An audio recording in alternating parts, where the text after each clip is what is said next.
Hello, everyone, and welcome to the Dr. Sam Collins podcast. I'm going to talk today about something that I don't really want to talk about, and that is confidence, women and confidence. Why don't I want to talk about this? Because you certainly do not need to listen to another podcast about confidence. There's so much out there about confidence. Confidence is a complete myth. I know there's this whole thing like you can become more confident, fake it till you make it. You don't want to be overconfident. And I do believe that we get stuck in such a big loop of confidence, and so many of us believing that we can't do certain things, speak up, public speak, do a podcast, write something, apply for a job until we have this miraculous confidence that sort of suddenly it covers us and we're all so perfect and ready for everything. I don't believe it's actually even a thing. So I don't want to talk about confidence. I do, though, want to talk about courage and where it comes from, how to get more of it, and how to have it as a sustainable force in your life. Now, as much as I loved the book, Feel the Fear and Do It Anyway, I don't love feeling fear. Fear is very debilitating for me. It makes me worry. It makes me anxious. It makes me do lots of spreadsheets where I do things like pros and cons, and then I'm analyzing it. And rather than it making me feel any better, most of the time it makes me feel worse and stops me doing things. And I get the whole thing that fear is there to protect you and keep you safe and the rest of it. But a focus on fear I have not found to be terrifically helpful. Also, when people tell me things like, okay, what motivates you? You know, if you do apply for the job, you're going to feel more confident and you're going to be able to achieve your potential and all of this stuff. It still doesn't work for me personally. I just feel like even worse and even more scared. And I am, I think, at the most natural me, quite a sort of cautious, risk adverse type person. So I have had to learn how to be more courageous. And I want to share how I've done that and how it's made me so much freer and giving me the ability to have a much better life for myself and also to be able to contribute to others in the world, and I think in a much better way. So if you'd like a bit more courage, now's the time to stop whatever you're doing and listen in. All right. I remember one time some years ago, I had a consultancy piece of work on gender equality in a law firm, big global law firm. And I was terrified at this whole idea because I didn't really think I knew what I was doing. But they're smart people and they wanted me to work with their female partners and coach them to be more satisfied in their jobs and to be better role models and mentors. And after doing that for some time, I realized it was actually nothing to do with the women, and the women were all great, just grossly overworked and judged and having to really survive in quite a traditional male oriented environment. It was actually many of the male partners, or more importantly, the culture and system of the industry in general and how this particular law firm ran itself. And so I decided that if I was going to make any kind of real significant difference, I needed to be in conversation with the senior partners of this law firm, who at that time, not now, but at that time were all men and quite traditional men in their thinking. And so this was all absorbing for me. And I remember anyway, I was out and I was walking with my husband. We were out for a walk. I remember the kids were really little, and I was, oh God, I'm worried about this. I don't really know what to say to them. Whenever I say anything, they fight me, they objection, they object, and they want the data, they want the analysis, they want the research, and I just find myself going round and round in circles with these guys. Anyway, I remember my husband, bless him, Robert, he said to me, "You know what, Sam?" And he comes out with these really random, irritating, but very powerful one-liners a lot. We're walking along, and he said, "Sam, your courage muscle." Oh, okay. He said, "Your courage muscle is very flabby."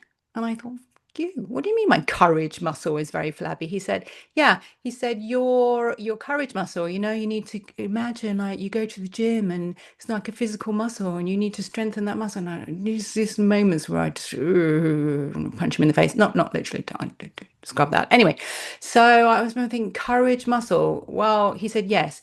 Courage is something that you can learn, you can get better at, you can become more courageous.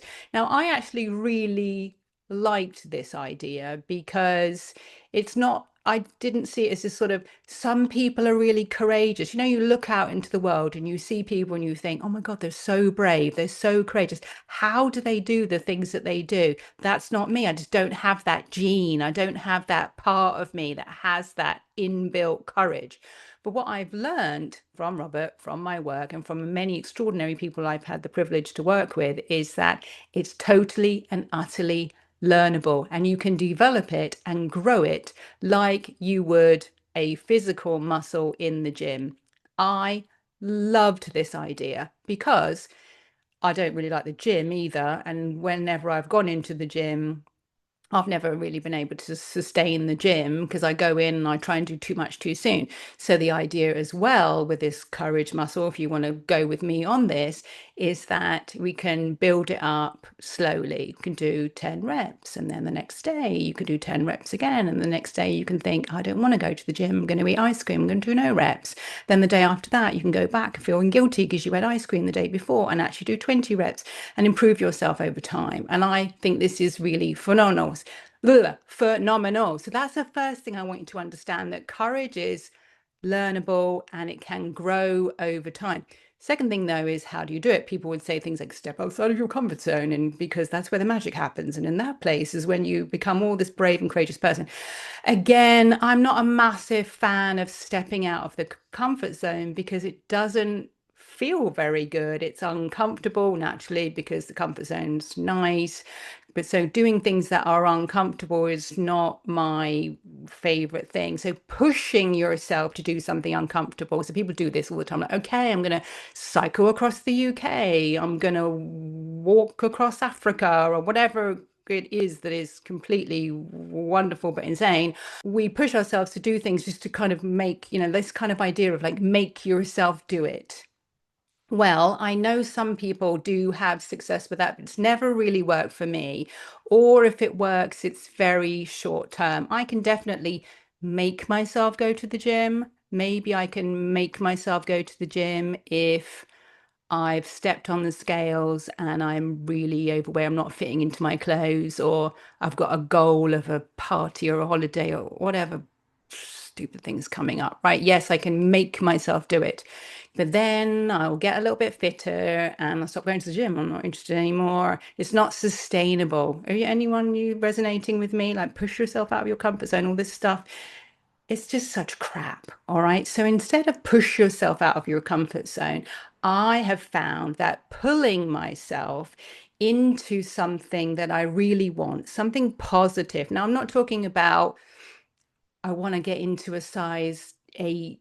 Not that I've done that for a very long time, probably since I was 12 years old, a size 8 clothing, or I want to look amazing for the debut of whatever crap was going on. Now, I'm not talking about that. I'm talking about pulling myself into something that is really important to me, that also is something that I'm passionate about seeing as a change in the outside world, and it's going to benefit other people. Now, I think this is really important. I am not talking about sacrificing yourself for some worthy cause. I'm not talking about that. What I am talking about is that we women And not all, not just women, but this is a very, I'm going to say, genetically, biologically, whatever part of us, we will do more. We're wired this way.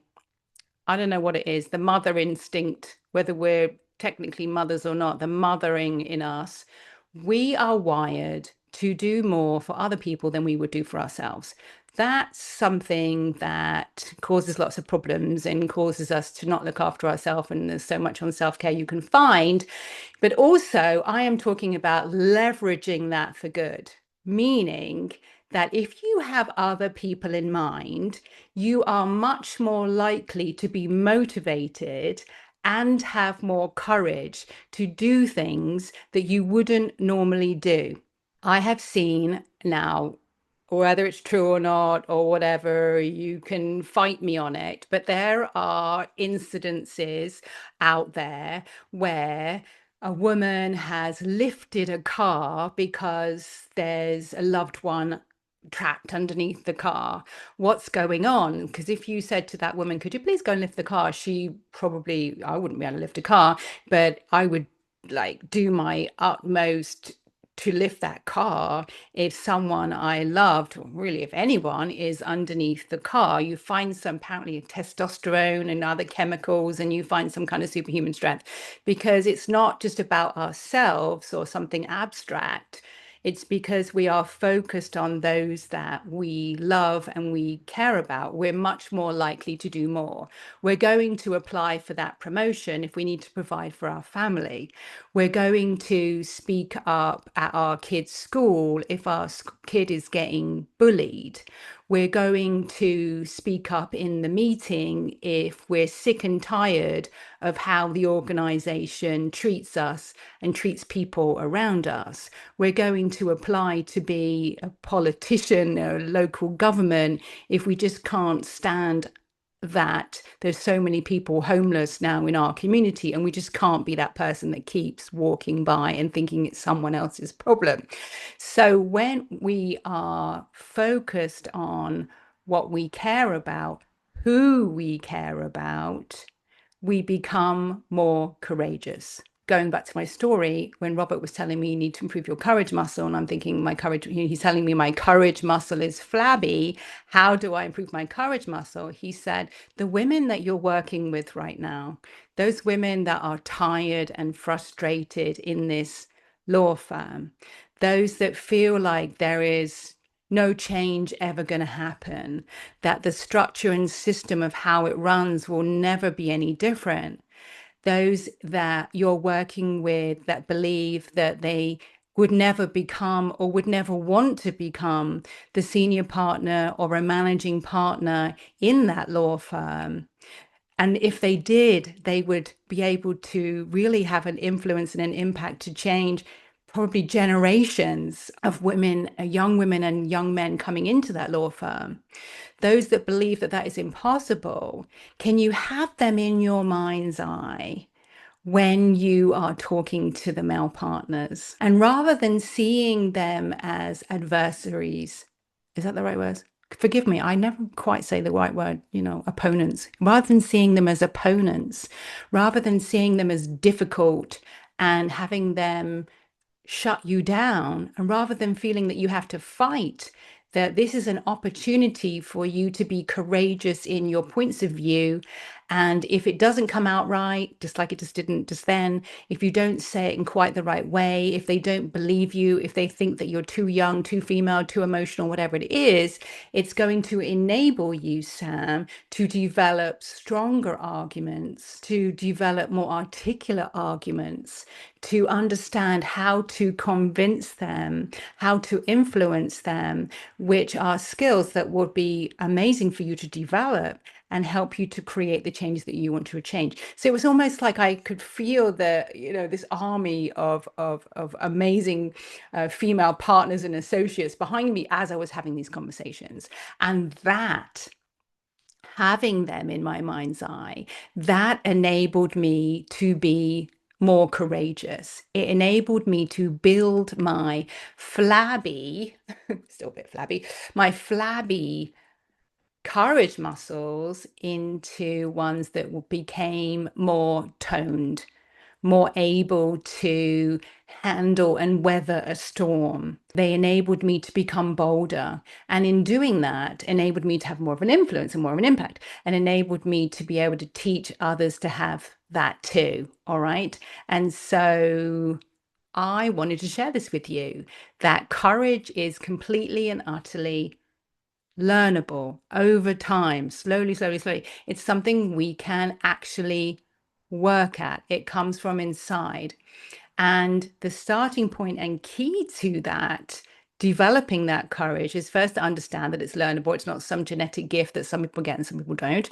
And that when we have a passion, a cause, others in our mind's eye very strongly that is important to us, we will stand up more. We will have more courage because it's something that we believe in and we want to see that change. Perhaps think something that you wouldn't normally. Perhaps you finish work a little earlier than you would normally, a very courageous and rebellious action for many. Perhaps you have more sleep.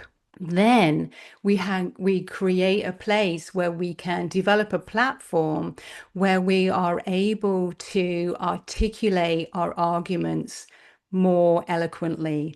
We're able to influence and convince. We're able to deal much better with rejection and objection, and even get to a point where we might even welcome that kind of objection and rejection, because it's giving us a chance to make an even bigger difference in the world and focus on our communication style and be authentic and make the difference that we were all born to make. So this isn't about becoming suddenly fearless and not having fear. I am scared of something pretty much every day. They can be small things, they can be large things. I'm a pretty anxious person, but I put that in one box, anxiety and fear, and I am, rather than focusing on overcoming those, I think they will probably be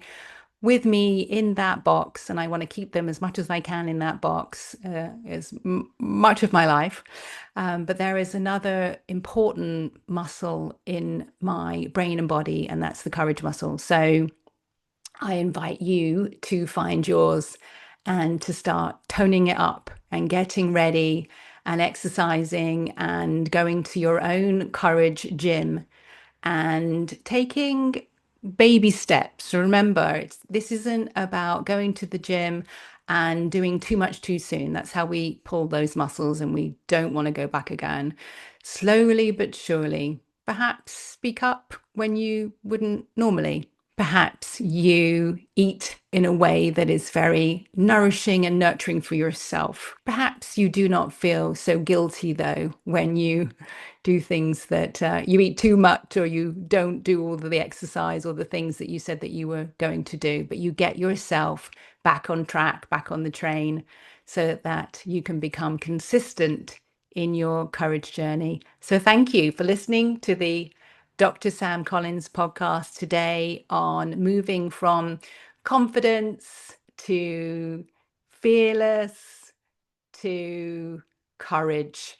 Go be a bit more courageous today. Enjoy yourself doing it and see how you get to, in our own small and sometimes large individual ways, change and shape the worlds around us. Thank you. And I look forward to next time.